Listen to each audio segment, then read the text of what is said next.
आज बात करते हैं देश की सबसे मुश्किल परीक्षाओं में से एक यूपीएससी सिविल सर्विसेज एग्जाम की। कई लोगों का सफर बस इसी एक सपने से शुरू होता है। दिल्ली की इस मशहूर बिल्डिंग के बाहर एक तस्वीर।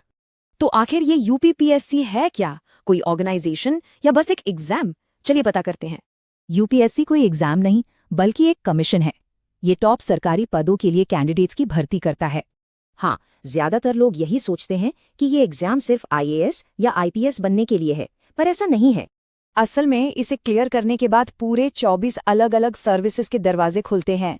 इन सर्विसेज को 3 मेन ग्रुप्स में बांटा गया है: ऑल इंडिया, ग्रुप ए और ग्रुप बी सर्विसेज।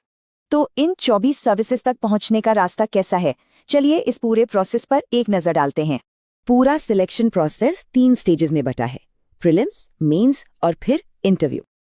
पहला स्टेज है प्रीलिम्स। इसमें 2 पेपर होते हैं, जीएस पेपर 1 और सीसेट यानी paper 2।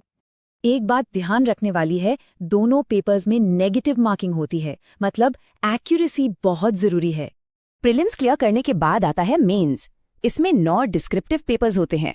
Final merit list mains के 1750 और इंटरव्यू के 275 मार्क्स को मिलाकर बनती है।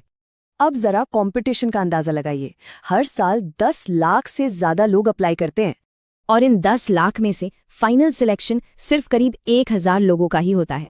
तो क्या कोई भी ये एग्जाम दे सकता है? आइए इसकी बेसिक एलिजिबिलिटी पर बात करते हैं। 3 बेसिक शर्तें हैं: भारत का नागरिक होना, उम्र कम से कम 21 साल और एक ग्रेजुएशन डिग्री। हाँ, अलग अलग कैटेगरीज के लिए एज लिमिट और नंबर ऑफ अटेम्प्ट्स में कुछ छूट मिलती है। अब जब एग्जाम का स्ट्रक्चर पता चल गया तो सवाल आता है, तैयारी शुरू कैसे की जाए?